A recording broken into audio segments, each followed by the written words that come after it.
Eu sou o professor Emerson Alberto e o objetivo do encontro de hoje é tratar de um tema de extrema relevância para o concurso público. Eu vou trazer para vocês hoje algumas dicas de interpretação de texto.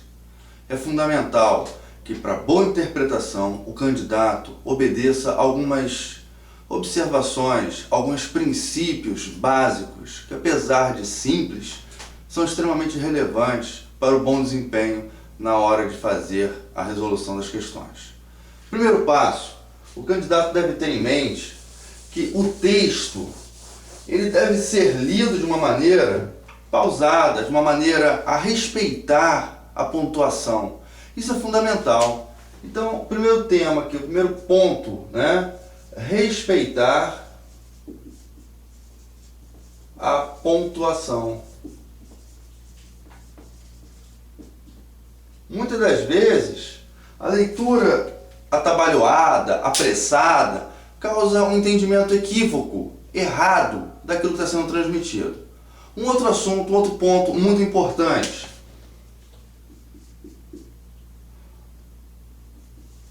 Prestar atenção às relações de dependência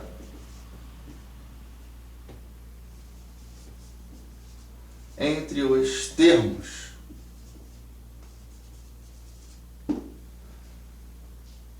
Então você deve prestar muita atenção às relações de dependência. Todas as informações que estão contidas dentro de um texto, elas são encadeadas dentro de uma sequência. Você tem uma ideia central. Dessa ideia, você vai tirar umas outras ideias que vão dar suporte para a central. Então é muito importante que você estabeleça de forma clara qual é o tópico, qual é o assunto, qual é o cerne da questão, qual a parte central daquele texto, daquela frase. Isso é visto de uma maneira microsistêmica quando você pega uma palavra. Dentro de uma estrutura frasal, as palavras elas exercem umas relações de dependência entre si. Dentro da gramática, isso aí na gramática normativa é estudado na regência verbal, regência nominal, por exemplo, onde você tem o termo que vai ser o regente e o termo que vai ser regido. Mas o objetivo de hoje não é falar da gramática normativa, é apenas as dicas sobre interpretação. Então preste atenção, não dê bobeira, se liga nesse lance. É fundamental você observar e entender quais são os elementos que estão relacionados com as palavras. Faça a leitura com calma, respeitando a pontuação e procure identificar quais as relações de dependências existentes nos termos das orações. Outro ponto importante.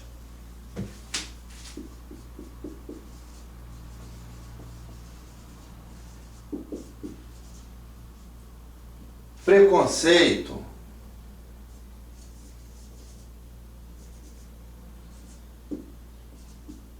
e juízo de valor. O que isso quer dizer? Não emita opinião, não leia o texto já tendo uma ideia a respeito do assunto. A banca não quer saber o que você acha. A sua opinião não é importante naquele momento. A banca quer saber se você é capaz simplesmente de entender uma informação que está escrita. Parece simples, mas se você não exercitar e não praticar, na hora, você pode encontrar uma dificuldade muito grande. Interpretação de texto não é adivinhação. Você não tem que adivinhar o que o autor quis dizer. Você tem simplesmente que ler e compreender o que foi que o autor disse. Simplesmente entender o que está escrito. E o que parece simples, por vezes, torna-se complicado. Então, não esqueça, não vá para o texto com um juízo de valor, não vá para o texto com uma ideia pré-concebida. Procure, antes de iniciar a leitura, esvaziar-se daqueles juízos de valores, daqueles preconceitos que todo ser humano tem. E entenda aquele texto como sendo uma verdade. Entender o texto, compreender o texto, interagir com o texto é fundamental. A boa compreensão do texto não depende de você concordar ou não concordar com aquilo que está escrito. A boa compreensão do texto consiste em você reconhecer que aquela informação é uma informação válida e deve ser respeitada, independentemente de você gostar, concordar ou aceitar.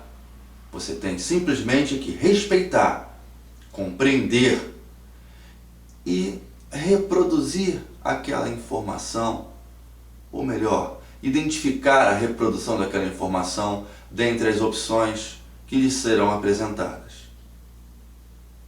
Vamos à prática. Eu trouxe para vocês hoje um texto pequeno de um concurso público.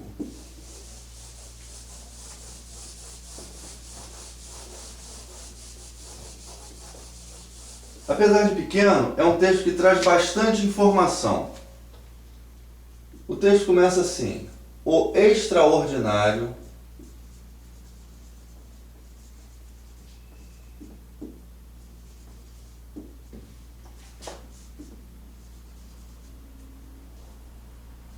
também é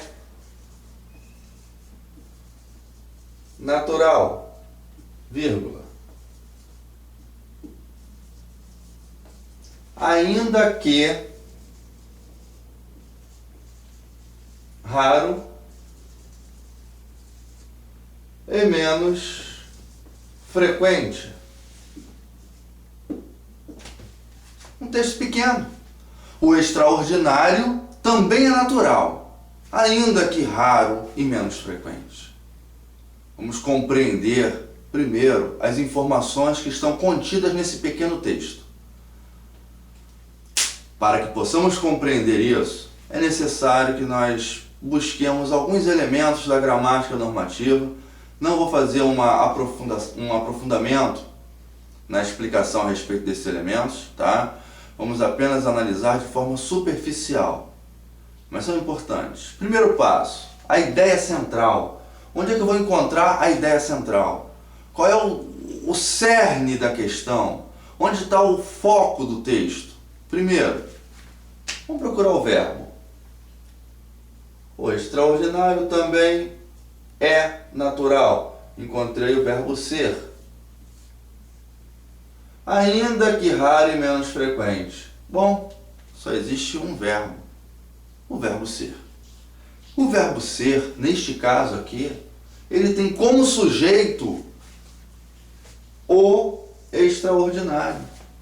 Observe. Se o extraordinário é o sujeito, se é do extraordinário que eu estou falando, quem é o elemento central? Óbvio que extraordinário. Então está aqui. Extraordinário.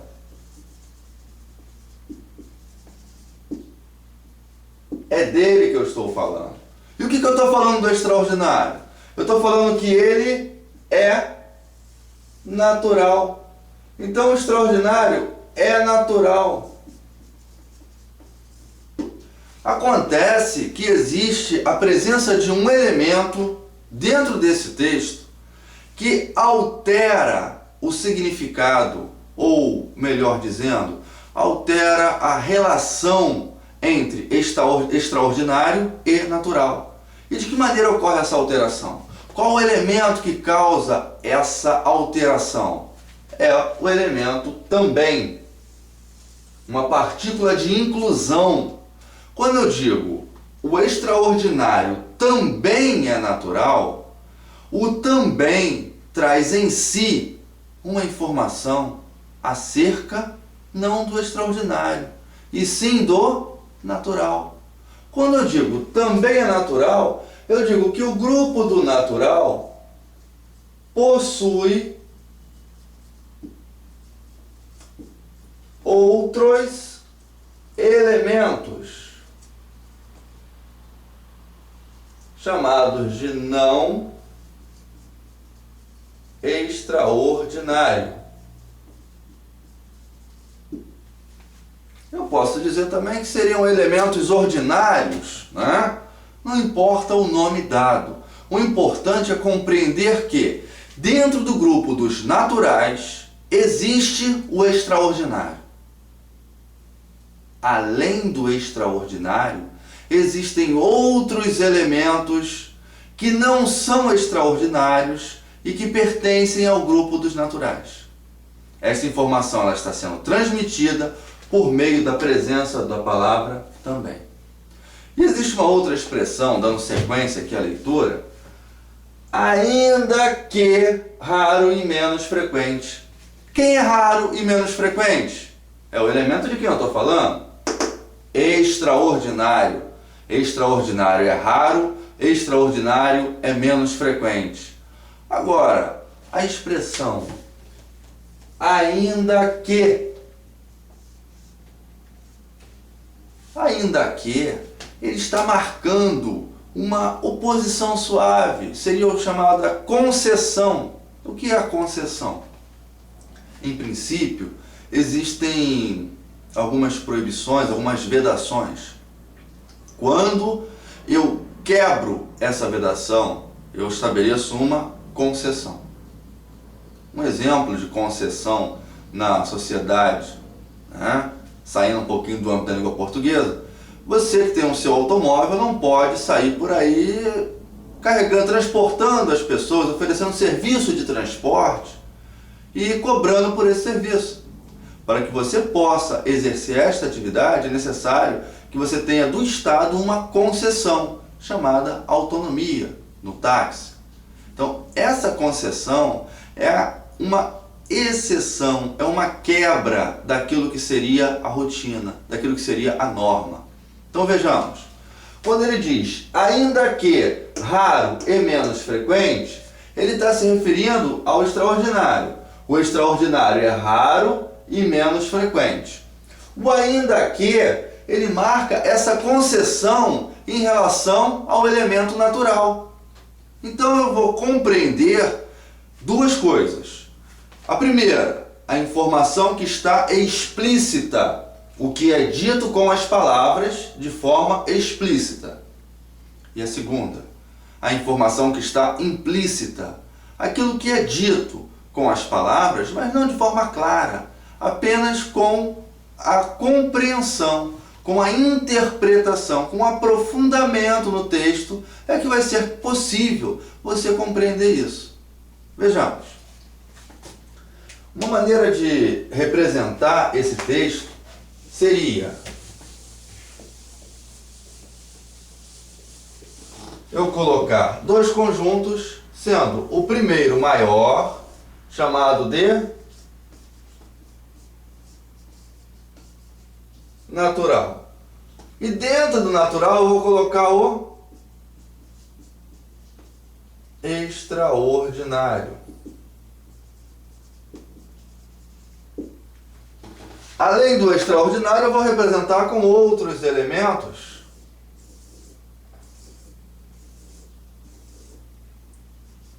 ditos não extraordinários.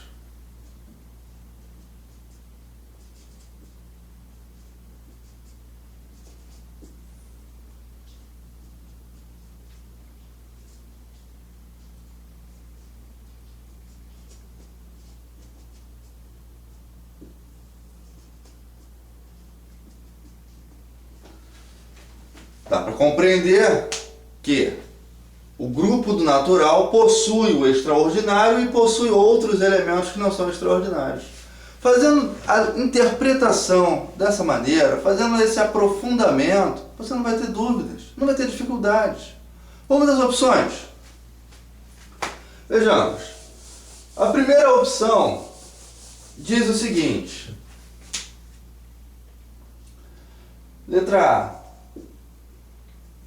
O natural não é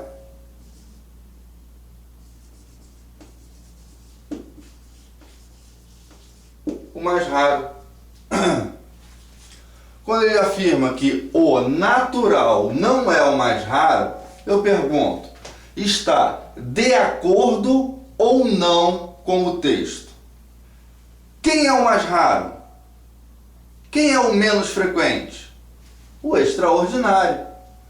Este elemento é mais raro e menos frequente. O natural. Se eu tenho o ainda que, eu estou entendendo de forma clara que o natural não é menos frequente. O natural não é raro. Então, o item A está de acordo com o texto. O item B diz o seguinte: o extraordinário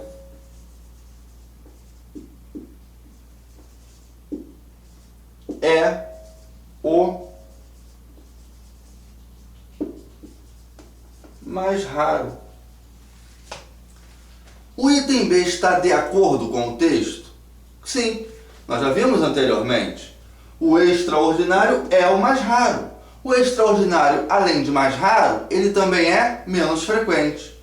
Vamos ao item C. O natural é extraordinário.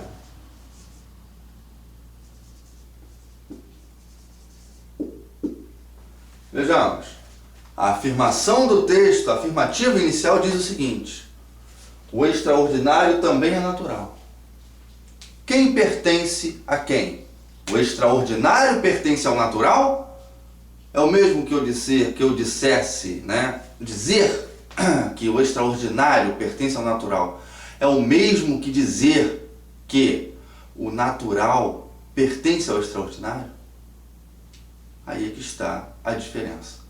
Observe, é uma diferença sutil, porém bastante significativa. Quando eu digo que o extraordinário pertence ao natural, eu estou dizendo que existe uma relação de posse. O possuidor é o natural. O possuído é o extraordinário. No item C, eu estou dizendo que o natural é extraordinário. Aqui eu inverto essa relação de possuidor e possuído. Eu estou dizendo que o natural é possuído e o possuidor passou a ser extraordinário. Esta opção está em desacordo com o texto. Vamos ver a letra C, a letra D e a letra E. Na letra D diz que o mais frequente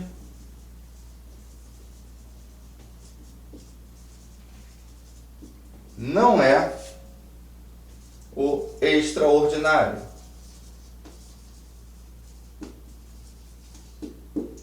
E na letra E, nós temos que o natural é mais frequente. Observe, tanto a letra D quanto a letra E estão em perfeita consonância com o texto. Quando diz que o mais frequente não é o extraordinário, eu estou respeitando o texto, porque lá em cima ele já disse que o extraordinário ele é raro e menos frequente. E mais adiante, eu transmito a mesma informação dizendo que o natural é mais frequente. Tá?